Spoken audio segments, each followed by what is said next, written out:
All right. Well, hey, everybody. Welcome to Day Drinking with Wes Hagen. My name is Wes Hagen, and if I'm not incorrect, it is the 27th of the glorious month of June in the great and terrible year of 2020. So, welcome, everybody, to Day Drinking and Boulder Wines. It's good to see you guys. I hope everything is well with you. Porter Square, what up?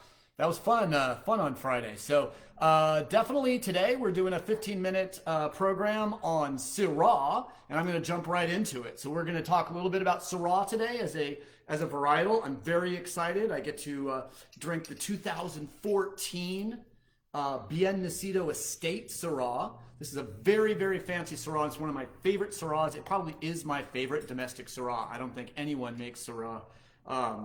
Or anyone grows Syrah like Bien Nacido. Cool climate, new world Syrah. So after we talk about Syrah as a varietal, I'm going to taste this wine, give you guys my thoughts about a wine 6 years old from a cool climate. And then in the second part, we're going to reset, come back, and we're going to talk about the differences between old world and new world wine, make some big generalizations, but I'm going to take a different, slightly different tact on this today. I'm going to be talking about generally more about how the new world has influenced the old world after the old world gave us and we sort of took their grapes and took their wine. We're going to talk about World War II and Prohibition specifically and how UC Davis, Prohibition, and some of these things fundamentally changed European wine. What is the international style and how has wine changed? So Syrah first, 15 minutes, and we're going to do a quick reset, and I'm going to tell you guys everything you wanted to know, maybe that you haven't known about the difference between old world wine and new world wine. And like I said, I'm going to be taking a slightly different tact on that. And Phil's in the house, love it, and Michelle's here too, awesome. Looking forward to having you guys here. I appreciate that. Ooh, that's a big long cork. Look at that monster. Beautiful cork too.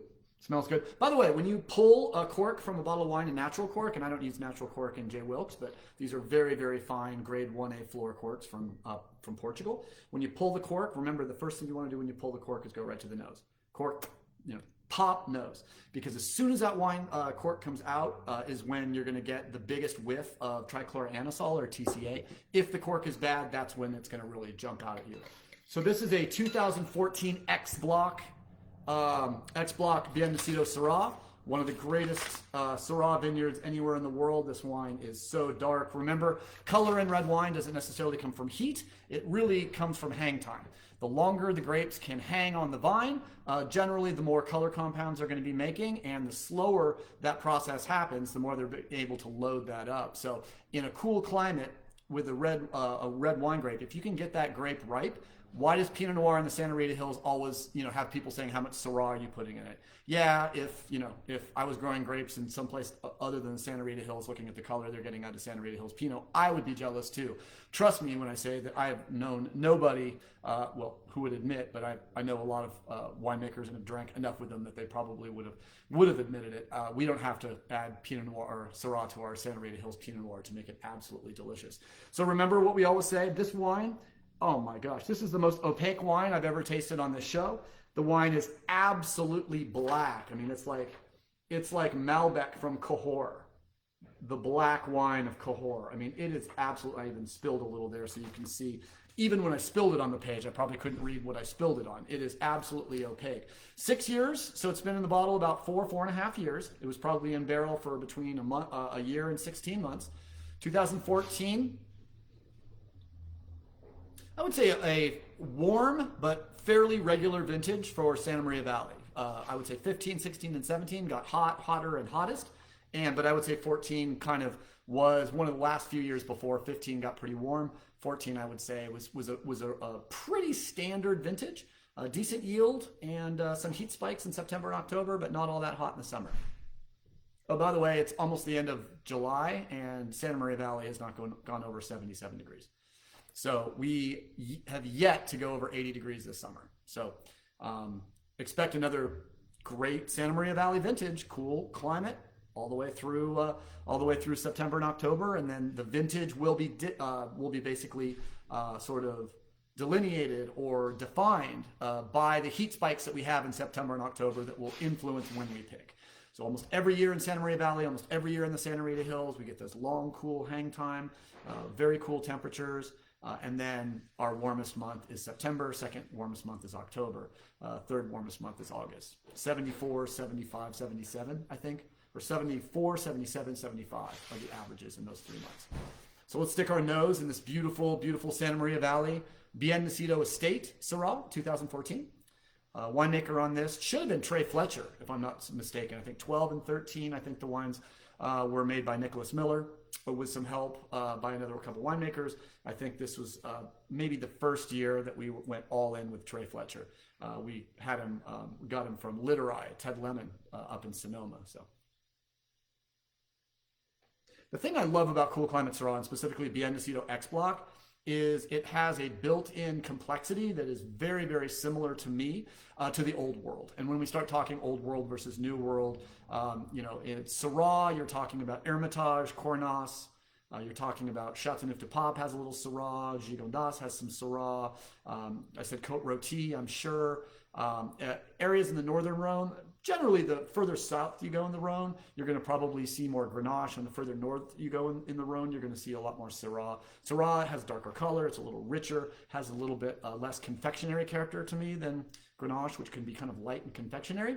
Syrah tends to be dense and meaty. And the thing I love about Syrah from Bien Nacido is it is incredibly, it's like blue flowers and coffee and a little bacon fat, and as it ages, it gets that roasted meat garrigue kind of character, which I'm absolutely a huge fan of. If you didn't know, actually, Pinot Noir is the great grandfather of Syrah. Syrah is basically a cross between Duressa and Mondeuse Blanche. And Mondeuse Blanche is one of the oldest grapes on the planet. It's very difficult to find a grape that we love and know in France that does not have some relationship to Mondeuse Blanche. So Mondeuse Blanche is one of those originator grapes in the Languedoc and South France where this wine was first developed. Karen McNeil in the Wine Bible says that Syrah reminds her of the kind of guy who wears cowboy boots with a tuxedo. Manly yet elegant. I like that a lot. What would we normally smell in a Syrah? Well, leather, smoke, roasted meat, bacon, game, coffee, spices, iron, black olive, white and black pepper. Any of those happening in here? I definitely still get the violets, like crushed violets are huge. Wet stone, the fruits lend from sort of raspberry, blackberry to a little bit of dried raspberry and dried blackberry. It's losing a little bit of its primary fresh character. It's not a wine defined anymore by primary fruit. It's a wine defined by mind-blowing complexity. 2014. So I'm just going to say 6 years from vintage date on these Bien Nacido Syrahs, especially the X Block, is about as early as you should be drinking them. You know, this is a $50, $60 Syrah. This is one of the greatest Syrahs, X Block Syrah. I mean, if you really look at the early Rhone Rangers in Santa Barbara County, Bob Lindquist, the planting of these vines, you know, at Bien Nacido, obviously incredibly important. But you can also back up a little bit and see also that really in the 1600s is when the Huguenots first brought French Syrah to Australia. If you don't know the story about the Huguenots, you should look it up because it's pretty sad how they were basically slaughtered. The slaughter of the Huguenots was a bummer. Obviously, if I was a Huguenot, I would have got the hell out of France too. That was pretty lame what they did. But you know, not the Huguenots, but the Catholic Church that basically decided to kill every Huguenot in France. The Huguenots moved from France to Australia. They brought a little bit of Syrah with them, and this is cool stuff that I learned today. And then they also. They brought Syrah first to South Africa when the Huguenots moved first to South Africa, and then they also moved it to Australia. So Huguenots, South Africa, Cape of Good Hope, southern South Africa, and then over to Australia, where it also became known as Shiraz. Shiraz has absolutely nothing to do with Syracuse. It has nothing to do with the French town of Syrah. Has nothing to do with the village of Shiraz in Iran. It is its own name. It really doesn't have any purely geographical description. It came to California first. Well, obviously in Australia, it does the best really probably in the Barossa and McLaren Vale. Makes a very, very big wine, rich, ripe, a lot of people would say Australian Shiraz can be a little over the top, but if that's what you like, big, ripe, rich wine, it tends to get higher scores in these magazines because obviously it's going to jump out by ripeness and extract in its peer group. In California, it was first brought to California in 1936, but then it was more widely dispersed in 1970. And Gary Eberly, who's a buddy of mine up at Eberly Wines up in Paso Robles, he was really responsible for actually getting some of the first cuttings from France through his professor at Davis while he was still up there, and planting some of the first Syrah vines in Monterey County. And then that became sort of the cauldron that kind of allowed sort of the Rhone Rangers and the Syrah, the Syrah movement to happen. Now the Syrah movement is a little, it's a little kind of been slow. I think Syrah has kind of had its, ready moments, but it's never kind of peaked. I think Syrah was about to have a peak when Sideways stole a little bit of thunder and put it back on Pinot Noir and took a little bit away from Merlot, but it also took a little bit back from Syrah, even without naming the grape. I think Syrah, to a certain extent, is a fantastic grape, especially for people that are moving from Merlot and Cabernet, maybe looking for something new, maybe with a little different varietal expression, a little more pepper, sometimes a little more floral character and complexity in a wine. But Syrah, I think you can get better quality Syrah for maybe 30 or 40 bucks than you can at that same price point for Cabernet Sauvignon. So I think you can get a really, really delicious Syrah or Shiraz right now, probably. I would say, to me, under 15 bucks, Australia is hard to beat. Chile actually grows some. I was just looking, believe it or not. So 1, 2, 3, 4, 5, 6. How many countries have more Syrah planted than the United States? Pop quiz. How many? Think. You said it? Okay, it's 5. There's 5 others. France has more, then it's Australia, then Spain, then Argentina, then South Africa, then the United States. Then Italy, Chile, and Portugal. So, this is Day Drinking with Wes Hagen. So I certainly hope you guys have something delicious in your glass and you're enjoying it thoroughly wherever you are and whatever you're doing. But it's about time for me to smell those awesome sort of roasted meats and lightly roasted kind of cocoa and coffee. Definitely crushed violets, as I mentioned before. Still has those big red and blue berry fruits, showing just a little bit of restraint as the wines age. It's certainly not purely, I don't think these wines are ever, especially Bien Nacido Syrah X Block, is ever purely primary. There's always so much going on, and that smell of those sort of purple flowers and the kind of amazing minerality and a little bit of white pepper in these wines are absolutely stunning. And this wine is really, really showing some a lot of positive aspects from doing what we did, which was being patient with this wine, laying it down for 5 years, and enjoying it just now.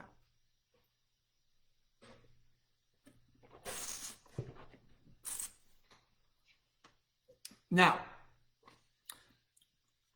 one thing that Karen McNeil was talking about is she would expect California Australian Shiraz to be almost fruity to the point of being syrupy. This wine has so much acidity and so many tannins that are beginning to polymerize and become beautiful sort of long chain tannins. This wine is still too young. I think this wine is in a dumb face. The nose is incredible. In the mouth, it's quite disjointed. And I'll explain why. If you have, this is easy because the 14 Syrah is not for sale, hasn't been for sale for like a couple of years at least. And this wine isn't even close to being mature. The problem is right now is the acid sticks out, the fruit is sublimating, but the mid palate hasn't quite come together yet. And I'm wondering if the wine, because certainly I think the wine still has liveliness. It's still quite lively. Maybe it needs some food, or maybe I always shower for you guys because even though you can't smell me, I want to look fresh. Monday, Wednesdays, and Fridays for you guys. But I was just thinking maybe I did brush the buckies, although I did try to rinse my mouth out and put some stuff in my mouth so I wouldn't have that much. But I'm looking forward to talking to Will Costello tomorrow about this wine because I'm a little afraid my palate might be off. If he tells me, he's a master somm, so if he tells me, oh no, that wine's knitted and beautiful, the nose is so beautiful, but the mouth just seems a little bit disjointed. But I'm thinking that might be the tannins on my freshly brushed teeth.